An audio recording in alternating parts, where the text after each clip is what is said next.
All right, questions for Chet. We'll start here, the first row on the right. Hey, Chet, Jenny Carlson with the Oklahoman. You guys found yourselves down 7 going into the fourth, and I mean, obviously you can still win at 3-1 down, but just talk us through the fourth, and then also could you also talk a little bit about your the switches that you found yourself on a lot of guards and did a great job in the fourth against those guys. We just got some big-time players that make big-time plays. I think Shai's shots were huge, and those are loud and obvious, and everybody sees them. But we had guys make plays that were, you could say, invisible, that led to a lot of good things happening for us. So that's a great team effort right there, great team win, and we gotta keep it going. First row right here. Joel Lorenzi with the Oklahoma. Chet, I want to ask more specifically about the switches on Halliburton. Obviously, he's trying to put you on an island there late. What were you thinking in those moments, and sort of what did it take to sort of slow him down?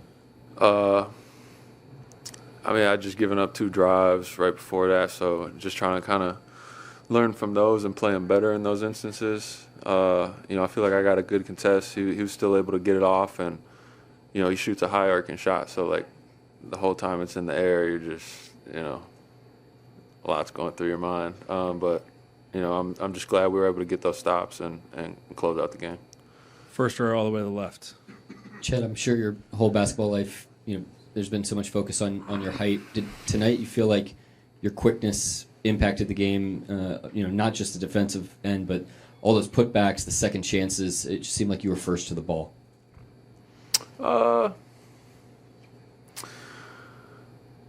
I feel like a little bit of it was just trying to have a intention of making winning plays, and those plays were kind of what it presented themselves. I found myself in situations where I had to try and get stops for us to win the game, and then also try and make winning plays for us no matter what they look like. And if the ball bounces the other direction on some of those shots, we're not talking about that. So there's a little bit of that too, but I guess I had a knack for being in the right spot tonight. Fourth row to the right, Dan. Dan Devine, Yahoo Sports. When Mark was up here, he credited Lou Dort for setting a defensive tone in the fourth quarter, and he called, I think it was Alex Caruso, a competitive monster. What did you guys get from them and from their sort of veteran leadership, their tone setting in the fourth? That's what I was talking about initially up here. We had a lot of guys make winning plays that can kind of be invisible to the untrained eye. It's not showing up necessarily in the stat sheet. It's not like a highlight that's going to be played over and over. It's not one single instance, but Lou and all the other guys climbing up in the ball, and really playing some hard-nosed defense. Not only sets the tone for us and all the other guys guarding, but it also kind of sets the tone for the other team. Just making things tough, and that was huge for us tonight. Second row. Joe Masato, the Oklahoman. Chet, Shai scored 15 of the last 16 in this one. Aside from his shot making, what stands out about maybe his demeanor or composure in big moments like this? Yeah, I mean, I didn't know that, but that's crazy. That's impressive. We've seen it before from him.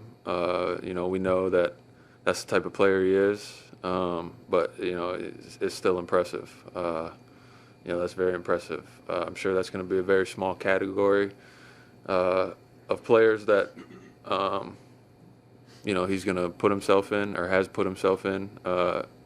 With a finish to the game like that. But as much as I am impressed, I'm not surprised. Third row on the right.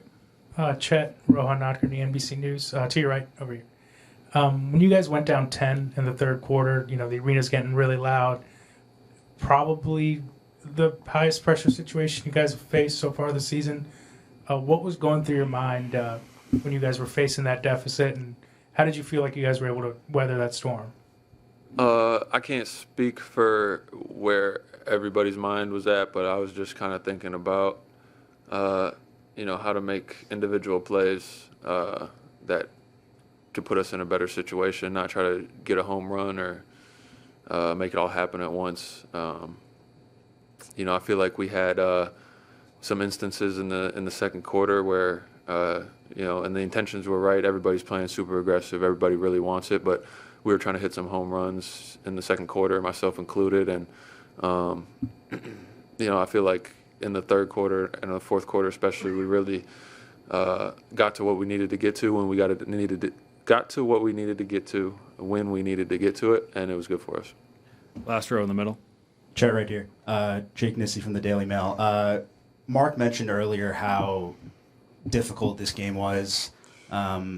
You're a team that won 68 games in the regular season. How much can you kind of learn about your team and this group on a night when it's not working that well and when you guys really have to dig deep?